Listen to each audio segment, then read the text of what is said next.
seja, já no início do ano, Deus vem com um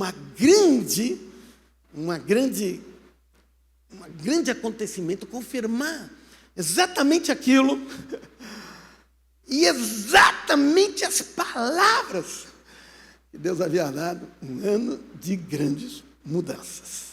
Bem, diante disso, eu quero dizer para vocês de que esse conceito que eu passei para vocês, que aconteceu, ou seja, coisas que muitas vezes não aconteciam porque havia muitos impedimentos, muitas coisas, e 25 anos de maduro, e tantas coisas, e faltava presença, não conseguia, inimigos, impedimentos, situação difícil, eu tentava, mas de repente, nada mais que de repente, a coisa acontece.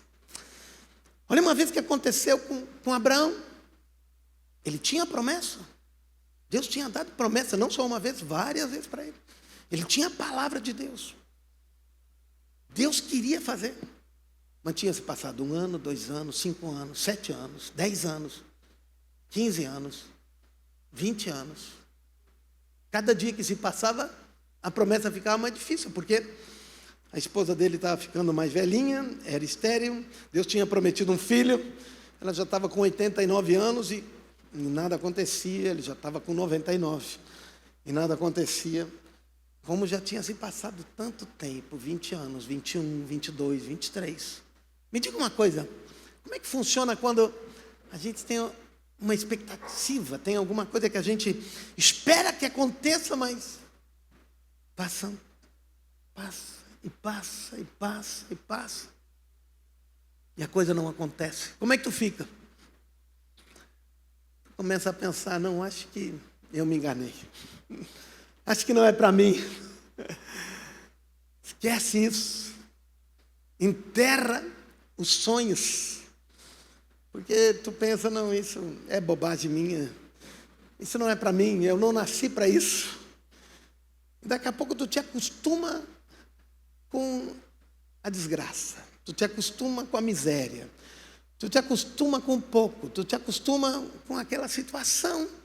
Tu te acostuma com a rotina. Tu te acostuma com a limitação. Tu te acostuma com aquilo. E aquilo se torna o normal. E não só normal. O normal é aquilo. Aquilo vai ser aquilo. E já não existe mais um desejo grande, porque esse desejo foi roubado. E na verdade, ao invés de ter um entusiasmo, agora tu está desanimado. E por que não dizer? Até fica doente. Quantas pessoas ficam doentes e ficam depressivos porque eles tinham expectativa fizeram, dedicaram, se esforçaram, fizeram isso, aquilo. Não é por falta de esforço, não foi por falta de dedicação, não foi por falta de tentativa, não foi por falta de fazer a tua parte, de te preparar, mas nada aconteceu. E a Bíblia diz, o livro de Provérbios diz que uma esperança que não é cumprida faz secar até os ossos. Significa que secar os ossos, aonde é produzido o sangue no nosso corpo, é justamente dentro dos ossos. Então, quando a Bíblia diz que faz secar os ossos, está dizendo que ali dentro dos ossos, porque fora dos ossos é duro, é seco. Aonde é que não está seco? É dentro. Significa que, porque tantas pessoas têm tanto problema de sangue, tanto problema de complicação, tantos problemas na parte sanguínea, e tantos problemas que alguma coisa não está funcionando, porque secaram os ossos e não está produzindo sangue como deveria de produzir. Vocês estão me entendendo? Então, o problema é psicossomático. Ou seja, a tua decepção, a tua tristeza, o teu sentimento, né, de que é assim mesmo, secou os ossos e criou enfermidades, problema de pressão, problemas de anemia, problema de leucemia, problemas que tu não sabe o que é, agora precisa ter medicamento, precisa ter quase que medicamento contínuo, porque normalmente medicamentos do sangue precisam de uma medicação contínua. E todos esses problemas que vêm do sangue, normalmente são problemas de expectativas frustradas. Uau! Uau! Eu estou falando com alguém aqui, não precisa levantar a mão. Então, o que acontece, que assim estava Abraão, já tinha se passado 24 anos, e daí Deus vem, visita Abraão, e disse: como é que vai, Abraão? Ele disse: pois é, Deus, tudo aí do mesmo jeito, 24 anos de promessa, agora fiz uma herança grande, mas tudo vai para o meu servo, vai para o pessoal, mas não tenho filho, né? Como não tinha expectativa que acontecesse. E daí Deus vem para Abraão e disse: Abraão, a minha promessa continua em pé, não mudou nada, e eu sou o Deus El Shaddai, Todo-Poderoso. Daqui a um ano tu vai ter o bebê junto contigo, o teu Isaac vai estar junto contigo. E um ano depois Deus volta a visitar ele, e ele agora, Sara, quando ficou sabendo da notícia, ela já estava tão decepcionada, que ela ouviu falar, ela começou a rir. Como vai ser agora uma mulher de 90 anos ter um filho? Ela começou a rir. Eu disse: então agora vai colocar o nome de Isaac, riso, para tu lembrar sempre que tu duvidou de Deus. E que não se duvida de Deus. E agora, Isaac recebeu esse nome. E aquilo que 24 anos não tinha sinal, Abraão tentou fazer uma ajuda para Deus. Nada era o projeto de Deus. Mas de repente, Deus vem, visita ele, e o impossível, o inimaginável, aquilo que todos esses anos tinha impedimento, tinha problema, não tinha como, não acontecia, sempre tinha uma expectativa, tinha oração, era um homem de Deus, tinha comunhão com Deus, tudo, não acontecia. Mas de repente, nada mais que de repente, Deus veio e cumpre a promessa. Eu podia continuar falando de tantos exemplos bíblicos. José estava preso no Egito, tinha a promessa de Deus que seria um grande homem, os pais, os filhos, os irmãos dele iriam se submeter a ele, ele seria um grande homem, ele sabia disso. Mas onde ele estava? Escravo e na prisão, não se sabe quanto tempo, mas ele no mínimo 2, 3 anos estava na prisão, e o tempo restante como escravo. Como é que um homem desse podia ficar pensando: Deus, eu tenho promessa, eu tenho tudo, mas eu estou aqui na prisão, até os caras que eu ajudei aqui na prisão se esqueceram de mim. Qual a expectativa? Eu não posso mais sonhar. Mas ele tinha promessa. E se Deus estabelecer uma promessa, ele vai cumprir. Amém? E ele acordou um dia de manhã, prisioneiro, esquecido, abandonado por todo mundo, sem nenhuma possibilidade plausível, sem nenhuma possibilidade natural de sair da prisão sequer. E vai dormir como o segundo homem, depois do faraó, mais importante da nação. 47 segundos. Muda tudo. Tudo muda. Estão me entendendo o que eu estou falando? Aquela mulher hemorrágica que encontra Jesus, vendeu tudo. Você pode imaginar quantos médicos, quantos lugares, foi viajar, quantos conselhos, quantas tentativas, quanto remédio ela tomou. Nada mudou. Não podia, naquela época, as leis e o costume era muito, uma mulher que estava menstruada não podia se estar entre os homens, não podia sair no meio da sociedade. Mas aquela mulher viu Jesus, ela disse: é a minha oportunidade. E ela foi correndo no meio de todo mundo, tocou na orla das vestes de Jesus. No mesmo instante, no mesmo segundo, não foi 47 segundos, foi no mesmo segundo. Vocês estão entendendo o que eu estou falando? Aquilo que muitas vezes está aí. Que vocês conseguem imaginar uma pessoa perdendo sangue 12 anos seguidos, ininterruptamente. Você pode imaginar o problema de anemia que essa mulher tinha? Essa mulher devia ser branquinha, não tem mais nem cor. Mas agora, num segundo, tudo mudou. O que eu quero dizer para vocês que essa é a característica que nós vamos experimentar nesse ano de 2026. E quando nós olhamos isso, nós vemos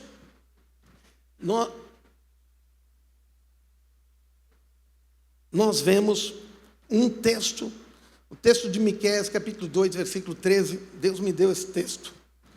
E agora, quando eu estava falando com o Diego, ele diz: apóstolo, o senhor viu que o Tanino, no mês de novembro, deu esse texto de Miqueias 2:13 para o ano de 2026. Eu disse: não vi.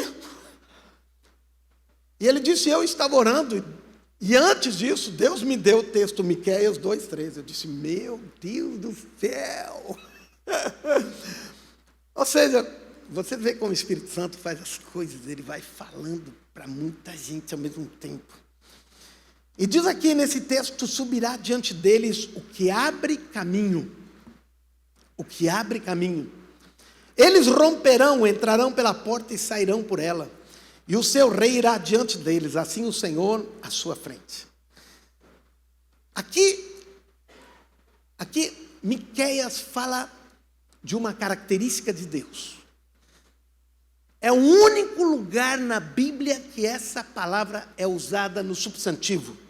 Ela é usada como verbo em vários textos, mas como substantivo ela é um único lugar. Não existe outro lugar que é usado. Depois, quando foi traduzido pela Revista e Corrigida, eles traduziram assim, foi traduzido dessa maneira: aquele que abre caminho, foi traduzido que irá diante deles o arroteador. E daí ficou pior ainda. Porque arroteador, eu não sei se alguém sabe o que significa essa palavra.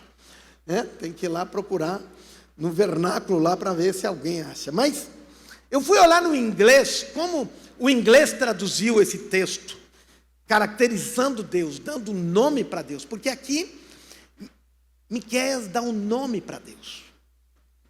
E caracteriza Deus com esse nome. Preste atenção. Na Bíblia, Deus tem perto de 1000 nomes. Vou falar de novo. A Bíblia dá perto de 1000 nomes para Deus. Por exemplo, quando a Bíblia diz: o Senhor é o meu pastor, aí é a tradução que diz isso. Mas o original, como foi escrito em hebraico, como Davi escreveu, ele escreveu: o Senhor pastor. O nome de Deus é pastor. Ou seja, a característica dele é pastor. Vocês estão entendendo o que eu estou falando? Foi traduzido: o Senhor é o meu pastor. Mas o original não está: o Senhor é o meu pastor. Está escrito: Senhor pastor. Esse é o nome de Deus. O Senhor pastor. Para nós é um pouco difícil de entender isso, porque no português não tem essa forma da gente se expressar. Mas no hebraico está dizendo o nome dele, que carrega o caráter dele, que carrega a essência dele, é Senhor pastor, Jeová Roi. Então, em outros lugares diz: o Senhor é o meu Deus que te cura. Não é o teu Deus que te cura, é Deus curador. O nome dele é curador. Então, a essência de Deus é curar.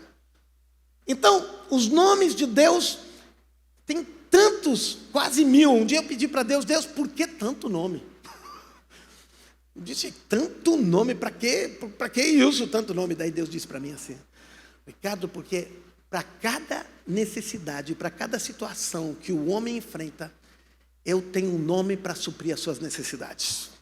Eu sou Deus que encaixa em toda a necessidade do homem. Então, se tu tem uma necessidade, eu quero dizer, Deus é aquele Deus que se encaixa, o nome dele, o caráter dele, se encaixa na tua necessidade. significa que Ele tem a solução para ti. Uau! E aqui, no inglês, está traduzido assim, The Breaker. Quase todas as traduções estão traduzidas. Eu fui olhar várias traduções que eu tenho de inglês, está traduzido, The Breaker will go before you. Ou seja, e que é breaker? Break é quebrar, arrombar, né? E romper. Então, se nós traduzíssemos isso ao pé da letra, seria uma coisa como aquele que rompe, o rompedor. A tradução melhor, então, para esse versículo seria assim: subirá diante deles o rompedor. Uau! E eles romperão e entrarão pela porta e sairão por ela. Ou seja, Miqueias chama Deus aqui de rompedor. Amém? Estão me entendendo? Aquele que rompe, aquele que vem, aquele que não deixa nada impedir. Ele vem e sai da frente, porque vai acontecer. Amém? Estão entendendo?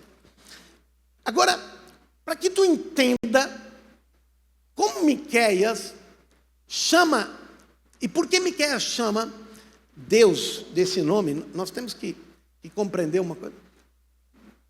Eu quase não posso acreditar. Eu estou começando a pregar. E ali no quadro já está dizendo que eu já passei 1 minuto.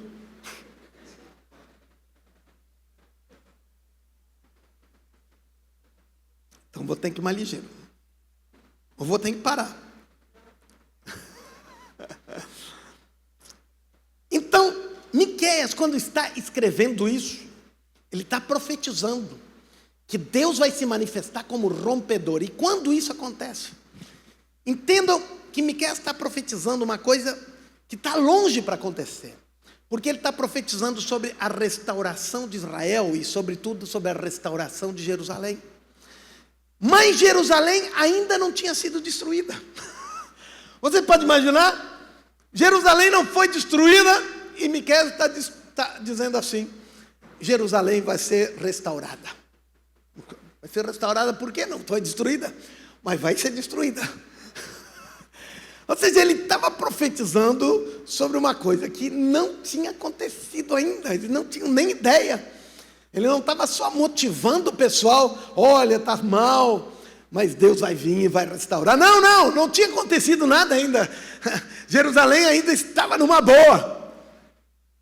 E ele está dizendo: vai ser destruído, mas Deus virá e vai restaurar. Não é apenas Miqueias que profetiza isso. Na verdade, Jeremias, quase que todo o livro de Jeremias, ele está falando sobre isso e profetizando exatamente sobre essa situação. Vejam aqui, eu não vou ler muita coisa, ele diz: ainda neste lugar, na cidade de Judá, nas ruas de Jerusalém, que estão assoladas, sem homens, ainda se ouvirá a voz de júbilo. Mas a cidade estava boa, mas ele já estava profetizando que ela iria ficar assolada, mas que Deus viria e iria restituir, queria restaurar. Olha só, Jeremias 33:7, restaurarei a sorte de Judá e de Israel e edificarei como no princípio. A cidade não tinha sido destruída. E Isaías também profetiza, e ele diz: que diz de Jerusalém? Ela será habitada novamente, e nas cidades de Judá serão edificadas, e levantarei as suas ruínas. Quando Isaías profetizou, a cidade não tinha sido destruída. O que eu quero mostrar para vocês que quando Miqueias profetizou, não tinha acontecido nada ainda. Mas o povo de Israel foi desobediente e agora Deus veio e destruiu. Deus não. Agora houve uma destruição tão grande na cidade de Jerusalém. E eu vou passar rapidamente, se vocês quiserem me acompanhar, se você tem Bíblia e quiserem me acompanhar, lá no livro de 1 Reis, no capítulo 24. nos fala como foi a destruição de Jerusalém. E a destruição de Jerusalém aconteceu em 3 estágios diferentes. O primeiro estágio, eu quero que vocês entendam, Jerusalém ficava, para dizer numa palavra moderna, geopoliticamente numa situação muito delicada. Porque havia 2 potências na época, 2 nações poderosas. No norte havia os assírios e depois os babilônicos que tinham conquistado os assírios. E ao sul havia o Egito, a nação poderosa do Egito. E aonde ficava Jerusalém? No meio das 2. E as 2 se pegavam no pau, vamos dizer assim. E Jerusalém estava bem no meio. Então sempre quando um subia, outro descia, passava por Jerusalém. Os grandes exércitos passavam por ali e Jerusalém sempre estava numa situação bem delicada. Estão me entendendo? E agora, no ano 605 a.C., Babilônia estava poderosíssima. Tinha vencido os assírios e agora estava descendo para vencer agora os egípcios.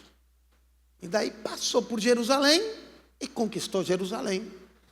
E como diz em 2 Reis 24:1, diz: durante o reinado de Joaquim, Nabucodonosor, rei da Babilônia, invadiu o país, e Joaquim tornou-se seu vassalo por 3 anos. Aí, simples assim. Ou seja, o Nabucodonosor, rei da Babilônia, o grande imperador, passou por ali. Mas eu quero dizer que ele não fez muita coisa, não destruiu a cidade, não destruiu nada. Só disse, vocês podem continuar vivendo, só que agora vocês não são mais uma nação livre, agora vocês vão pagar imposto para mim. Mandar os impostos para o Nabucodonosor. E o que ele fez mais, no livro de Daniel, no capítulo 1, nos fala o que aconteceu. Ele nessa invasão, em Daniel, no capítulo 1, nos mostra que ele, Nabucodonosor, levou alguns utensílios do templo de Deus, e levou, então, algumas coisas do templo de ouro, né? E levou alguns oficiais da sua corte, né? E trouxe de família real, da nobreza, alguns jovens sem defeito. Uma das pessoas que foi deportada nessa época foi Daniel, que foi para a Babilônia, né? Essa primeira invasão. Não foi muita gente, as pessoas mais de alta posição e alguns poucos. A cidade continua intacta, não mudou nada. Mas, como diz no versículo, vocês viram aqui, no versículo aqui de 1 Reis, no capítulo 1, diz assim, que Joaquim, apesar de ter sido conquistado por Nabucodonosor, ele voltou atrás e rebelou-se contra Nabucodonosor. Pensou que era alguma coisa. E se rebelou contra Nabucodonosor. E daí o que Nabucodonosor veio? A segunda incursão na cidade. Que fala no mesmo capítulo. Agora nós vemos, no mesmo capítulo 2 Reis 24, agora versículo 10.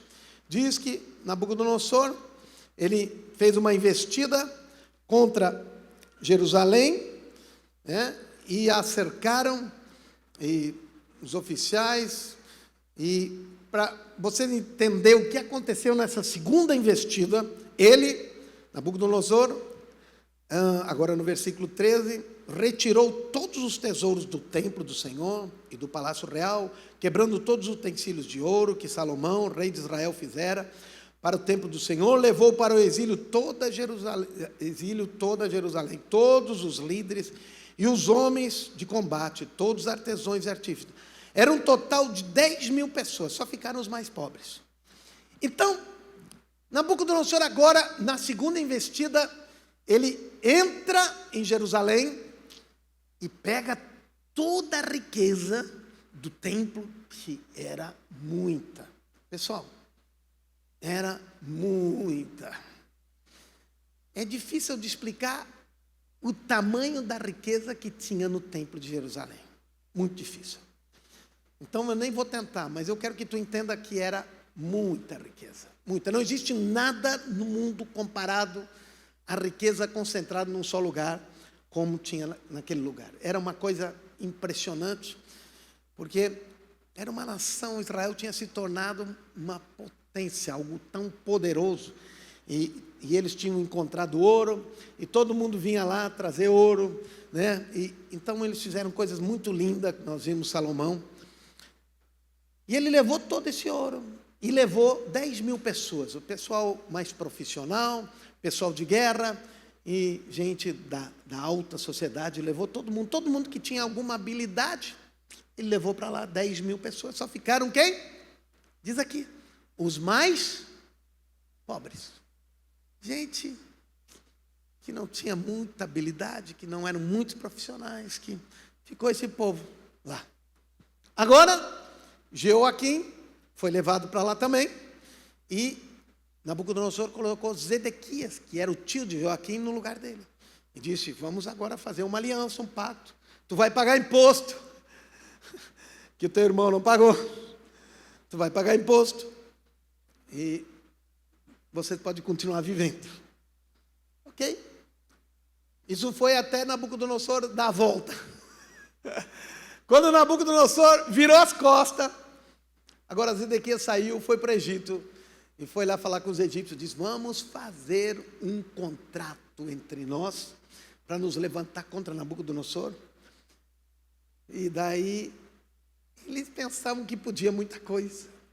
Mas entendam, que Nabucodonosor já tinha conquistado o Egito. Ele era poderoso na época, o Egito já estava subjugado. E a proposta de Zedequias foi infame. E Nabucodonosor ficou sabendo disso.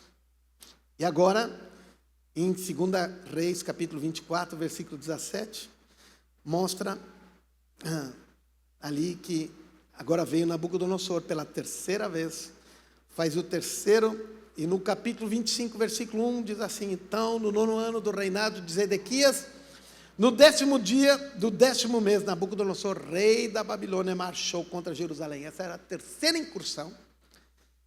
E sitiou a cidade durante 2 anos. O povo ficou com fome.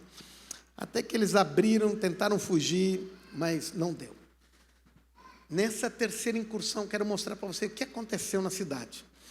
E agora no versículo 9 do capítulo 25 diz assim, incendiou o templo do Senhor. Tudo estava em pé até ali, não estava nada destruído.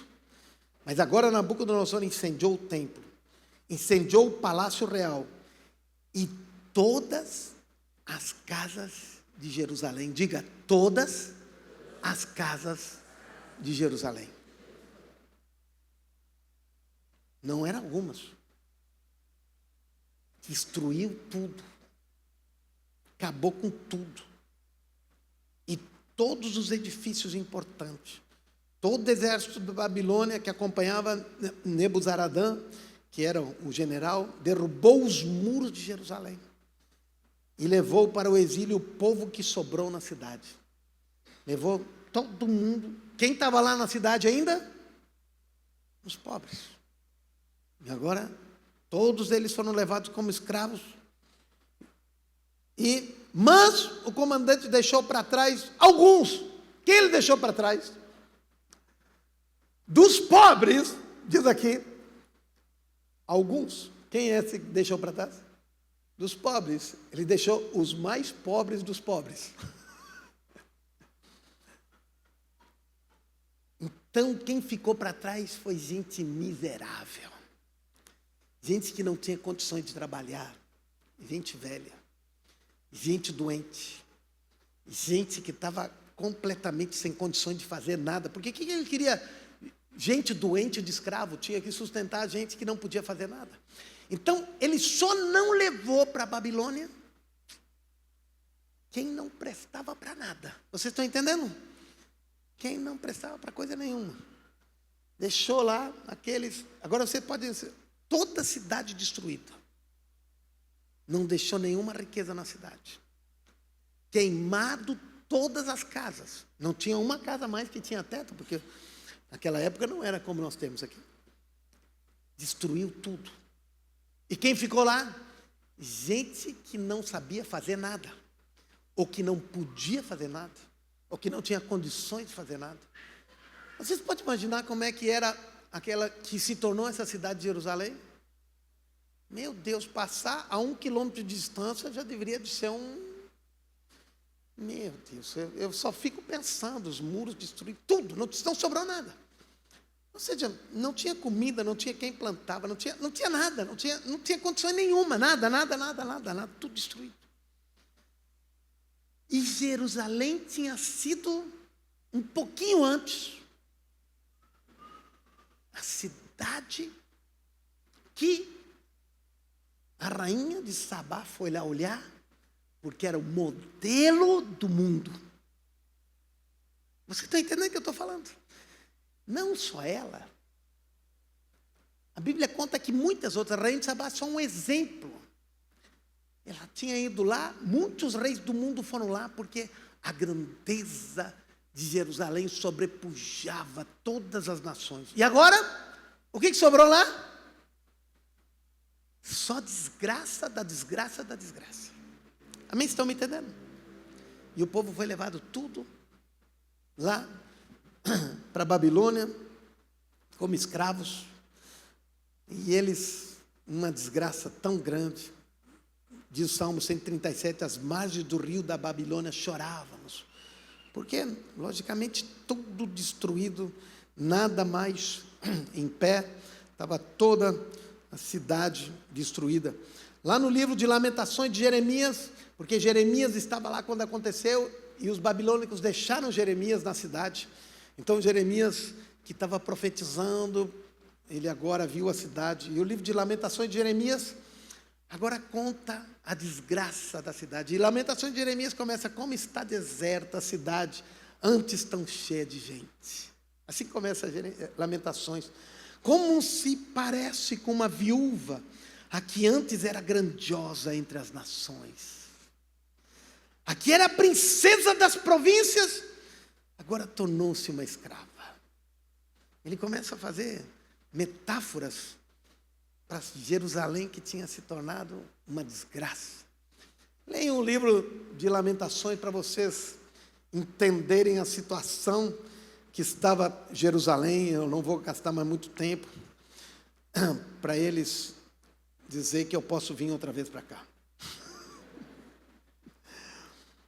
Mas eu quero que vocês entendam que depois de 70 anos da primeira incursão, o povo começou a voltar. No livro de Esdras conta isso, né? Então a gente vê Esdras, vê Zorobabel, eles fazendo tudo aquilo, e agora eles voltam para Jerusalém, eles constroem o templo. 70 anos depois, tentam reconstruir alguma coisa da cidade. Mas eu quero que vocês entendam, uma cidade como Jerusalém, sem muralhas, não era nada. Talvez isso não faça sentido para vocês hoje, mas na época, isso significava muito, porque na época, uma cidade sem muralhas, qualquer inimigo, qualquer outro povo entrava na cidade e devastava a cidade. Vocês estão entendendo? Uma cidade sem muralha era uma cidade sem força, sem honra, sem governo. Uma cidade sem muralha era uma cidade à mercê de qualquer um. Era à mercê de qualquer inimigo, porque qualquer um entrava, invadia e tomava, e roubava, e fazia coisas, porque não havia uma força que pudesse deter. Então, a grandeza de uma cidade estava nas suas muralhas. Toda cidade grande de valor tinha muralhas muito fortes. Ou seja, a grandeza de um povo se media pelas muralhas da sua cidade. Vocês estão me entendendo? Então, se uma cidade não tinha muralha, era uma cidade quase que abandonada, porque era uma cidade de mercê, à mercê, uma cidade sem proteção, uma cidade sem segurança, uma cidade sem honra, uma cidade esvaziada, uma cidade sem nada. Então, 70 anos havia se passado da destruição, conseguiram construir o templo, mas ficou por aí. Eles tentaram reconstruir o muro, mas não conseguiam. Tentaram alcançar a honra, a grandeza de novo. Eles tinham uma promessa. Eu li vários versículos para vocês. Existem dezenas e dezenas de versículos da promessa da restauração. Eles sabiam, existe promessa. Mas sempre tinha um impedimento político, impedimento geopolítico, impedimento de resistência, impedimento de recursos, impedimento de pessoas, impedimento de inimigos. Sempre tinha um impedimento. Eles tentaram muitas vezes reconstruir o muro. Muitas vezes. Eu quero que tu preste atenção, muita atenção até agora. Porque na verdade eu falei tudo isso que eu falei para chegar nesse ponto. Entenda uma coisa. De que talvez esse momento que nós estamos vendo de Jerusalém se assemelha muito à tua vida. Por quê? Era um povo que na época de Esdras, Neemias tinham se levantado, tinha havido um avivamento, estavam buscando a Deus. Eles tinham templo, eles tinham igreja na nossa linguagem hoje. Eles buscavam a Deus, estavam sendo fiel. Estavam buscando, estavam orando, estavam sendo fiel, seguindo a lei de Deus e tudo. Tinham promessa, tentaram fazer, se dedicaram, mas nada acontecia. Vocês estão entendendo o que eu estou falando?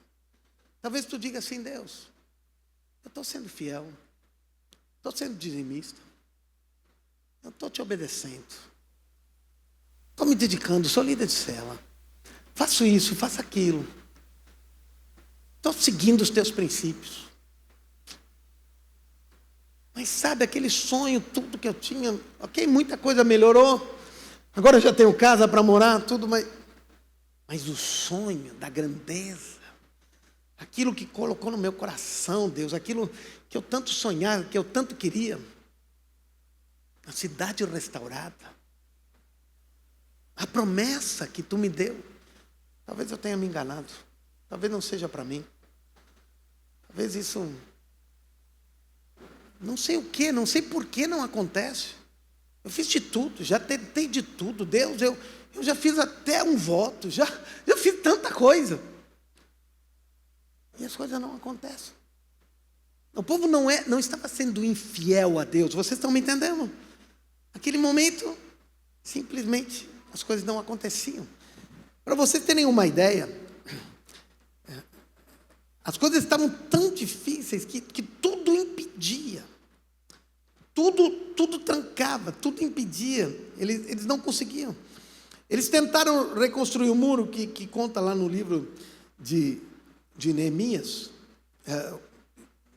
lá no livro de Esdras. Agora preste atenção. Daí os inimigos, os samaritanos, que moravam em Samaria, então eles disseram assim, mandaram uma carta para o rei Artaxerxes, dizendo assim: dos seus servos que vivem a oeste do Eufrates, informamos o rei que os judeus que chegaram a nós da tua parte vieram a Jerusalém, estão reconstruindo aquela cidade rebelde má, estão fazendo reparos dos muros e consertando os alicerces. Viu? Estão trabalhando. Além disso, é preciso que o rei saiba que se essa cidade for reconstruída, agora os vizinhos deles, e os seus muros reparados, não mais se pagarão impostos, tributos ou taxas, e as rendas do rei sofrerão prejuízo. E agora, visto que estamos a serviço do palácio, e não nos é conveniente ver a desonra do rei, nós enviamos essa mensagem ao rei, a fim de que se faça uma pesquisa nos arquivos dos antecessores, e o rei saberá que essa cidade é uma cidade rebelde, problemática, para reis e províncias, um lugar de revolta desde épocas antigas, motivo pelo qual foi destruída. Informamos ao rei que essa cidade, se essa cidade for reconstruída e os seus muros reparados, nada sobrará a oeste do Eufrates. Então o rei enviou-lhes uma resposta ao comandante e secretário, agora, e os demais companheiros que vivem na Samaria, os samaritanos, e as outras partes do oeste do Eufrates. Saudações e paz. A carta que vocês nos enviaram foi traduzida e lida na minha presença. Então, sob as minhas ordens, Artaxerxes agora, que era o imperador daquele lugar todo, da Babilônia, sob as minhas ordens, fez-se uma pesquisa e descobriu que a cidade tem uma longa história de rebeldia contra os reis e tem sido um lugar de rebeliões e revoltas. Então, Jerusalém teve reis poderosos que governaram toda a região oeste do Eufrates, os quais se pagavam impostos, tributos e taxas. Ordene agora, rei Artaxerxes, a estes homens que parem a obra para que essa cidade não seja reconstruída, enquanto eu não mandar. Tenham cuidado, não sejam negligentes nesse assunto para que os interesses reais não sofram prejuízo. Vocês podem imaginar? Os vizinhos deles mandaram uma carta para o rei, e o rei proibiu eles de reconstruir os muros. Era assim, eles tentavam, o templo estava construído, mas a coisa não acontecia. 70 anos, 80 anos, 90 anos, não é 90 dias, não é 90 semanas, não é 90 meses, 90 anos, com promessa, buscando a Deus, com sonhos, com possibilidade, com tantos profetas dizendo vai acontecer. Nada acontecia. Estão me entendendo o que eu estou falando? Depois de 90 anos, como vocês ficariam? Eu acho que nem ficariam mais, né? Nem durariam 90 anos. Os ossos já nem produziriam mais sangue nenhum. Não só produziriam sangue doente, mas não produziria mais sangue, porque a decepção seria tão grande. Mas não foi só 90 anos, foram 100, 110, 120.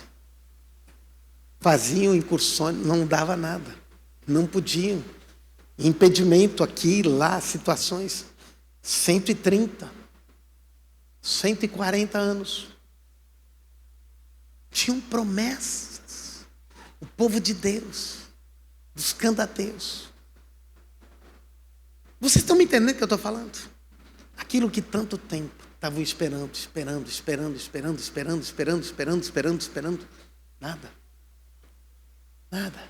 Nada. Os venezuelanos esperaram 25 anos. A mulher hemorrágica, 12 anos. Abraão, 25. Aqui, 140 anos já haviam se passado. Mas preste atenção. Agora, quando nós abrimos o livro de Neemias, no capítulo 2 de Neemias,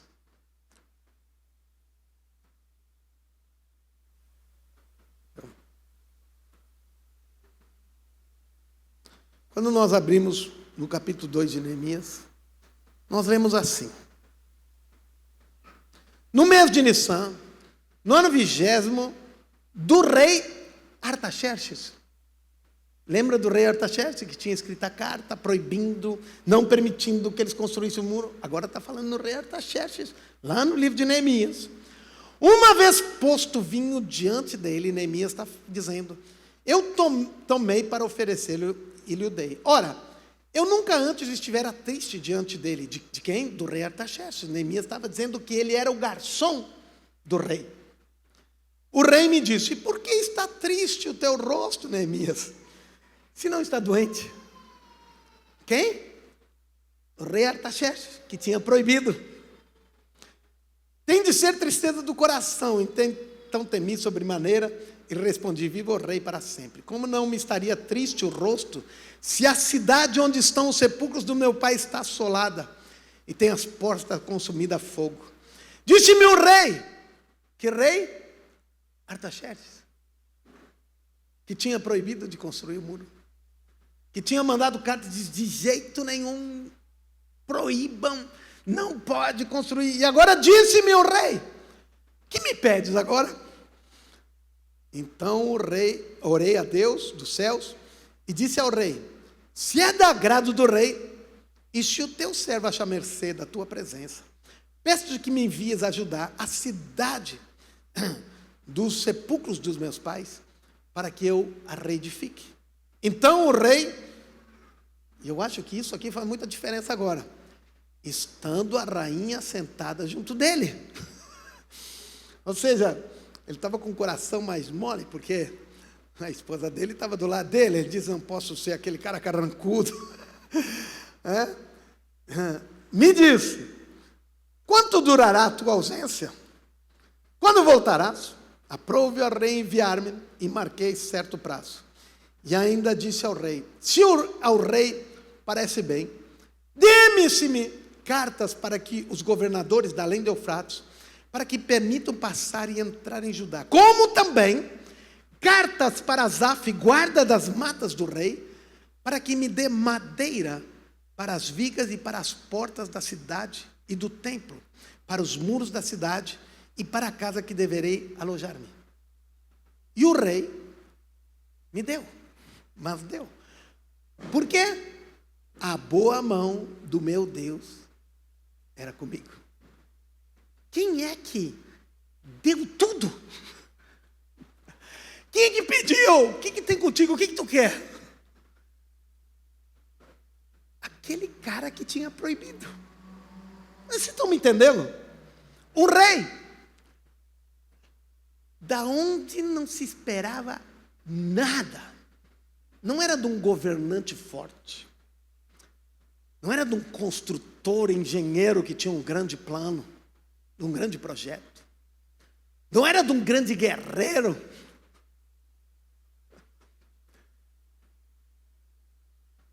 era de um garçom.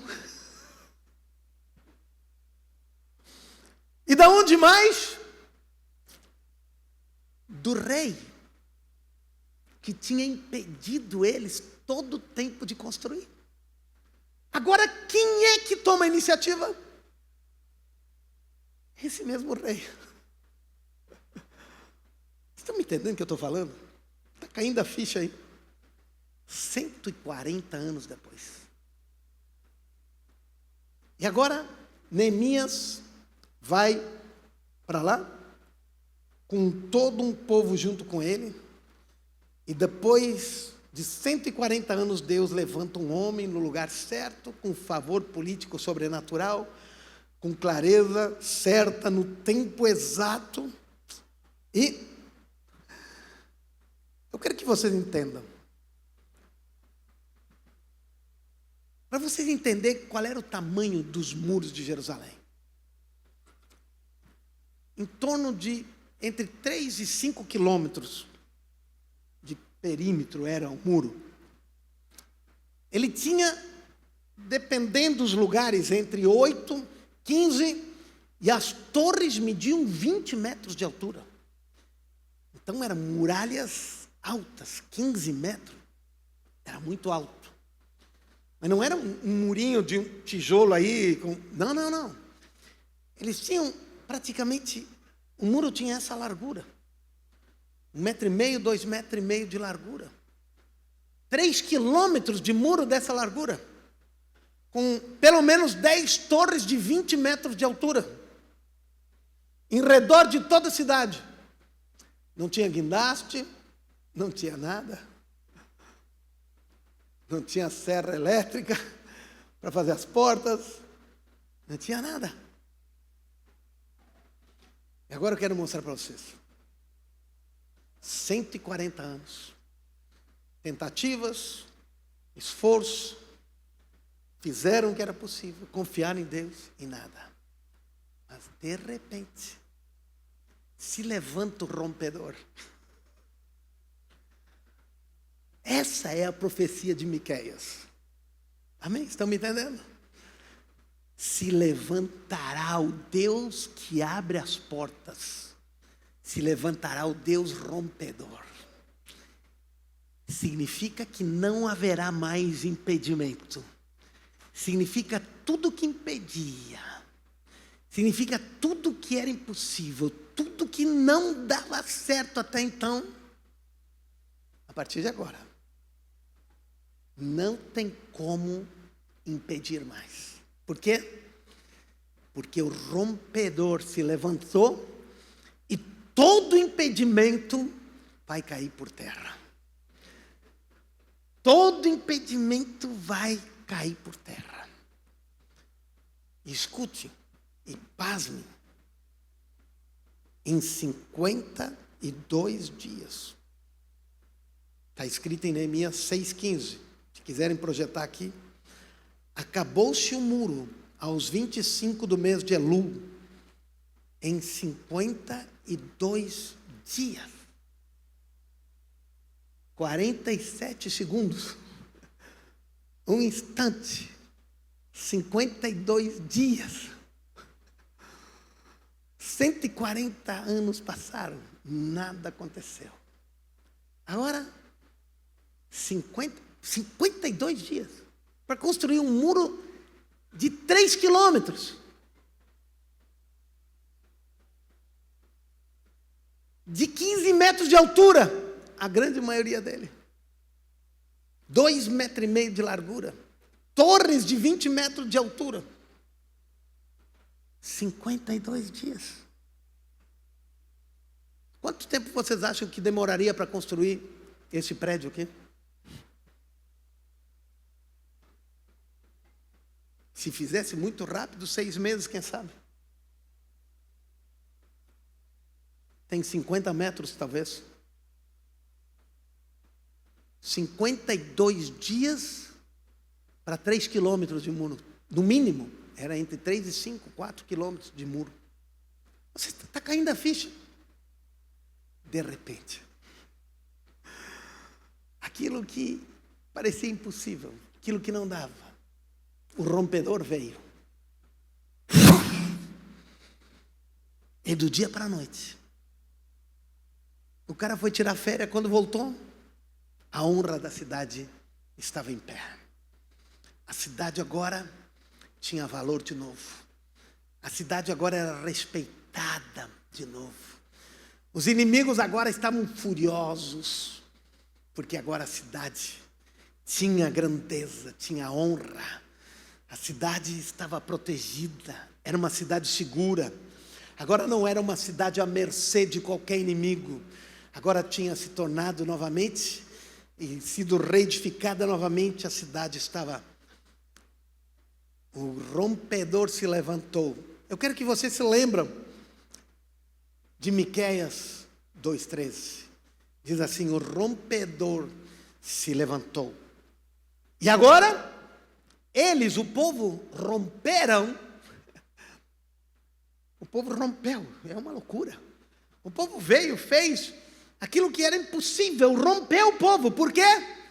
Porque o rompedor estava na frente deles. Não tinha mais impedimento. Amém? Vocês estão entendendo o que eu estou falando? Não tinha mais porta fechada. Não tinha mais inimigo que pudesse impedir nada. Não tinha mais dificuldade, porque o rompedor ia na frente deles. Uau! E a Bíblia diz, e agora eles entraram pelas portas e saíram pelas portas. Exatamente o que aconteceu. Agora, a cidade que não tinha mais portas, entraram, construíram as portas, entraram e saíram pelas portas. E para encerrar, eu gostaria de ler junto com vocês agora outro salmo que eles escrevem. Não aquele salmo que eles escreveram, que eles choravam nos rios da Babilônia. Mas agora no Salmo 126, versículo 1, diz assim. Projeta aí. Quando o Senhor trouxe a restauração de Sião. Em outra tradução, quando o Senhor restaurou a sorte de Sião. Ficamos como quem sonha. Eles estavam olhando aquilo, 140 anos, tentando nada, não conseguiu nada. E agora, num piscar de olhos, quando o rompedor se levanta, reconstrói o muro todo. Nós estamos me entendendo? Aí eles fazem esse salmo e dizem: nós não sabemos se estamos vivendo uma realidade ou se estamos sonhando. Porque sonhamos tanto disso. E na verdade, isso aqui que está acontecendo parece um sonho. Amém? Estão me entendendo?